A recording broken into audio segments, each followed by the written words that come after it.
मांस इसका मच्छी बताता हूँ ज्यादा खाते हैं जी। हमारे साइड में शाकाहारी भोजन ज्यादा करते हैं, हालांकि इधर भी जी बहुत लोग हाँ, खाते इसमें हैं। हाँ नहीं जो होता है तो भोजन का कितना प्रभाव पड़ता है आदमी के? हाँ बता रहा हूँ मैं। भोजन का प्रभाव ऐसा है, जी जो शाकाहारी होता है फिर आगे का कुछ रास्ता मिलता है। मानव जन्म फिर आता नहीं बोलते, जी अनेक गाना में भी गाते हैं ना, मानव जन्म दुर्लभ है फिर नहीं आता बोल। जी नहीं आता बोलने के नहीं, एक बार मानव जन्म आए तो फिर बार बार मानव जन्म ही आता है, जी लेकिन नहीं आ रहा है। ये अभी जो गाना जो सुनता है आप लोग उसी के हिसाब से नहीं आता बोले तो क्या है, जी जो शाकाहारी नहीं होता जी तुम कोई राम राम बोलने की जरूरत नहीं है, तुम केवल शाकाहारी बन के रहना ही तुम्हारा पूजा है। जी जो शाकाहारी होता है वही पूजा है। जी लेकिन राम राम भजते रहो न, मंदिरों सब घूमते रहो, तुम मांस मच्छी खाते रहो, ऐसा नहीं होता। जी जो शाकाहारी होता है वो एक ही पूजा है, जी। सब पूजा में प्रथम पूजा है शाकाहारी है।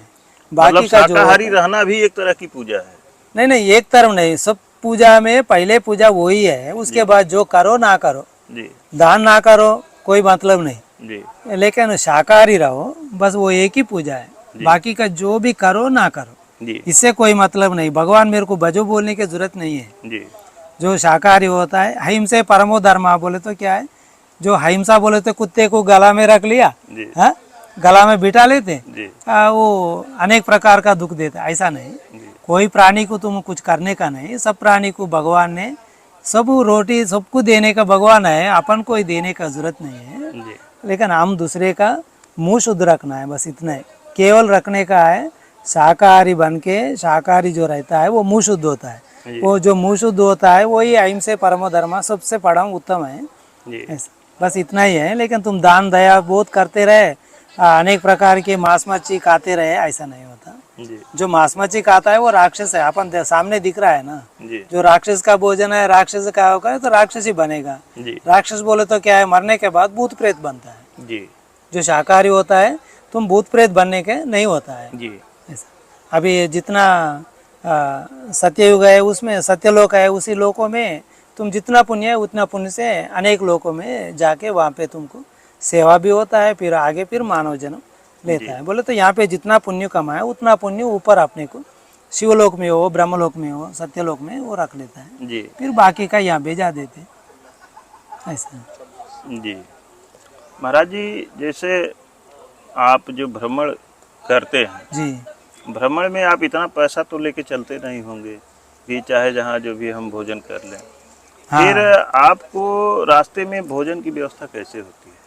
हाँ, ये तो सभी लोग बोलते हैं मेरे को राम राम बोले तो राम ने स्वयं देता बोलते। जी राम ऐसा देता है, सबको देता है, लेकिन कैसा देता बोले तो मैं कुछ लोगों को देखा है तपस्या करने वाले को, जी वो तपस्या क्या कर रहा है, वो सब खान पीन छोड़ के कुछ दिन 2-3 महीना का तपस्या करे तो उनका सिद्धि हो रहा है। जी वो सिद्धि कैसा होता है, उनका मन में क्या है, हमको भोजन कौन देगा, कैसा कैसा बोले तो वो भोजन ही सिद्ध होता है। जी वो जिंदगी भर भोजन ही खाता है लेकिन कोई ज्ञान नहीं बनता है। जी ऐसा लोग मैं इसी नर्मदा तट पे और एक जगह अनेक प्रकार का जगह जगह पर देखा बाबा लोगों को। जी वो बड़े बड़े बाबा बनता है, पहले 2-3 महीना अनुष्ठान करता है, जी कठिन अनुष्ठान करता है। कठिन अनुष्ठान होता है राक्षस का होता है, जी वो सिद्धि के लिए, सिद्धि बोले तो ही राक्षस है। जी आप लोग भी बोलते हैं अनेक प्रकार का, कैसा सिद्धि है बोले तो वो सिद्धि, कोई सिद्धि का जरूरत नहीं रहे। साधु बोले तो सिद्धि करने का नहीं, जी केवल अपना जो पहले हम जो किया है वो कर्म को वो शुद्ध करने के लिए, पाप से मुक्ति होने के लिए कर रहा है। जी अगर पाप से मुक्ति हो जाता तो सब सिद्धि अपने पास हो जाता है, सब सिद्धि अपने पास रहे तो हम जो बोले वो कर सकता है। जी लेकिन अभी मेरे पास जो सिद्धि है उसको दिखा दिए तो क्या है, जो आगे करने का ना कुछ नहीं कर सकता। जी अभी भोजन बना रहा है, आधा पकने में निकाल के दिए तो ना कोई खाने का होता है, उसमें कोई स्वाद होता है, कोई कुछ नहीं होता है ना, जी ऐसा है। फालतू हो जाता है लेकिन जीवन उद्धार नहीं होता है। खुद का काम करता है ना तो दूसरे को काम करता है, किसी का काम नहीं होता। महाराज जी, आप इतनी बड़ी तपस्या, इतना बड़ा अनुष्ठान किए हैं कि पैदल चल चल के, साइकिल से चल चल के पूरे देश और भजन करते हुए चले हैं जी, तो अभी तक इतना चलने का प्रतिफल आपको क्या मिला? इतना चलने का इतना चलने का इतना बहुत मिला। जाप, हाँ, इतना जी तपस्या जी, भजन हाँ करने का हाँ, बहुत आपको मिला कुछ अनुभव मिला? हाँ, बहुत भगवान मिला का कुछ बहुत उसका मिला है, प्रतिफल मिला? बहुत मिला है। जी मैं आपको ये नदी को बोले तो भी रोक सकते, इतना हिम्मत है ऐसा मेरे को, लेकिन ऐसा काम नहीं करना है। जी मैं हवा में जाना है तो भी जा सकते, इधर से उधर कूदना है तो भी कूद सकते। जी इस नदी को ये रोक जाओ बोले तो रोक जाएगा, ऐसा भी हिम्मत रहता है। लेकिन ये तो कोई दिखावट वाला काम नहीं होता है। जी हम जो बोले वो कर सकते हैं।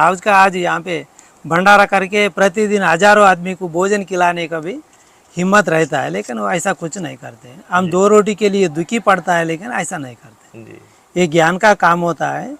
कोई कुछ हमारे पास हिम्मत है बोल के करने का, उसी के लिए खोजने का, उसके लिए सिद्ध करने के लिए जो करता है जी वो सत्य नहीं होता है। बोले तो उनको कोई फल मिलता, वही सिद्धि मिलता है। धन्य हो प्रभु, आज हमारा सौभाग्य था कि संयोग से आपका दर्शन हुआ। प्रभु जी, अपने परिक्रमा में आप भारत के किस किस जगह पर गए? कुछ हर जगह तो शायद जी नहीं बता हाँ, पाएंगे। इसमें क्या है, प्रत्येक तो 12 ज्योतिर्लिंग एक विशेष है। जी 12 ज्योतिर्लिंग का दर्शन करता हूँ। जी फिर चारू धाम बोलते, इसी को चारू धाम बोलते भारत को। जी चारू धाम बोले तो इधर ये बनारस काशी से द्वारका तक बद्रीनारायण इधर बोलते जी एक तरफ होता है, ये यूपी के तरफ होता है, जी उत्तर दिशा होता है। जी उधर दक्षिण दिशा रामेश्वर होता है। जी इधर पश्चिम होता है, पूर्व पश्चिम में इधर जगन्नाथपुरी है, महाराज उधर जी, द्वारकाधीश है। एक तो महाराज जी 4 धाम में माना चार जाता है, धाम। बद्रीनाथ, जगन्नाथपुरी, हाँ रामेश्वरम, वही रामेश्वरम, इधर द्वारका। द्वारका, ये 4 धाम चार में धाम। माना जाता है। लेकिन उत्तराखंड के लोग 4 धाम को हाँ, ये चार- गंगोत्री, यमुनोत्री, बद्रीनाथ, ये चार केदारनाथ को धाम, 4 धाम ये मानते चार धाम वाला ऐसा बोले तो भारत में अनेक चार धाम है। हैं। जी चार धाम अनेक है। ये चार धाम, ये उत्तराखंड के चार धाम बोले तो गंगोत्री, यमुनोत्री, बद्रीनारायण, केदारनाथ, ये चार धाम होता है। जी ये भारत के चार धाम बोले तो ये द्वारका, द्वारकाधीश एक है, जगन्नाथपुरी एक है, उधर रामेश्वर है, इधर बद्रीनारायण जी ऐसा, बद्रीनाथ है, केदारनाथ, ये उत्तराखंड को एक होता है। ये 4 दिशा में विशेष महात्म्य क्या है बोले तो ये 3 दिशा में समुद्र मिलता है। जी इस समुद्र में स्नान किया, इधर बद्रीनारायण आके इधर गर्म कुंड में वो उसी में गर्म कुंड में पानी स्नान किया तो चारों धाम हो जाता है। जी ये विशेष महत्व है। ये सरल बोले तो ये चारों धाम बोले तो यही है। जी ये चारों दिशा करे तो ये इसमें पूरा 12 ज्योतिर्लिंग भी आ जाता है। जी अपना 18 शक्तिपीठ में कुछ कम होता है, लेकिन शक्तिपीठ भी पूरा आ जाता है। मैं इसमें 18 राष्ट्र घूमता हूँ जी और इसके साथ में नेपाल भी जाता हूँ। नेपाल में ये जो शालिग्राम मिलता है वो केवल नेपाल में मिलता जी है। वो शालिग्राम मुक्ति नारायण बोलते हैं, दामोदर कुंड बोलते हैं उसको। जहाँ शालिग्राम जो निकलता है उसी को दामोदर कुंड बोलते हैं। वो नेपाल में है। अपना इंडिया में जो नहीं है, नेपाल में इतना विशेष है देव मंदिर। जी वो वहाँ पे एक शालिग्राम होता है, वो उसमें स्वयं नारायण मूर्ति रहता है। जी हाँ? और वहाँ पे एक जल में जलधारा भी है। वहाँ पे ऐसा जल निकलता है, उसमें अगर माचिस लगाए तो ज्योति जलता है। ये कहाँ पे है मतलब? ये नेपाल में है। किस जगह पे? नेपाल में आपको काठमांडू, आप लोग नेपाल काठमांडू गया काठमांडू हूँ जो है महाराज ना, काठमांडू इधर गोरखपुर से जाते तो अपन इंडिया पास होते, वहाँ पे हम गोरखपुर के ही रहने वाले हैं महाराज जी। हाँ, गोरखपुर से नेपाल जाते हैं ना, बॉर्डर से एक 300 किलोमीटर ये महेंद्र नगर बोल के है। जी महेंद्र नगर है। महेंद्र नगर तरफ जाना है। जी उस 300 किलोमीटर कुछ जाए तो वहाँ से फिर पहाड़ी के ऊपर जाना पड़ता। जी मेरे को जगह जगह का कोई मैं उधर का एड्रेस नहीं रखता हूँ। हाँ, नहीं हो पाता महाराज जी। क्यों बोला तो मैं हम ही मौन बहुत जगह जाते हैं, वहाँ का नाम नहीं बता पाते हैं। पहले बात है मैं मौन रहता हूँ। इधर का क्या है, तुम्हारा नाम क्या है, तुम्हारा नाम क्या है, ये कोई कुछ पूछता नहीं। अपना रास्ता जो जाना है जा रहा, नहीं जा रहा, बस इतना ही। वह पॉइंट रख लेते, बाकी का किसी का याद नहीं रखता हूँ। प्रभु जी धन्य है आप, और धन्य है आपकी तपस्या, धन्य है आपके चरण जो इतने जगह पड़े हैं प्रभु जी। एक बार मैं आपके चरण स्पर्श। बस बस हो गया, नहीं नहीं हूँ मेरे को भगवान। छूना नहीं, जय जय श्री- जी भगवान। नहीं नहीं बस मेरे को छूना नहीं, जय श्री राम, बस है बाबा, हो गया। मैं अब किसी को छूता नहीं, मैं किसी से पैसा लेता नहीं, कुछ नहीं करता हूँ, केवल भोजन के लिए जितना हो सके उतना ले लेते। ठीक है प्रभु जी, ठीक बहुत है, बहुत जय श्री धन्यवाद राम। आपको।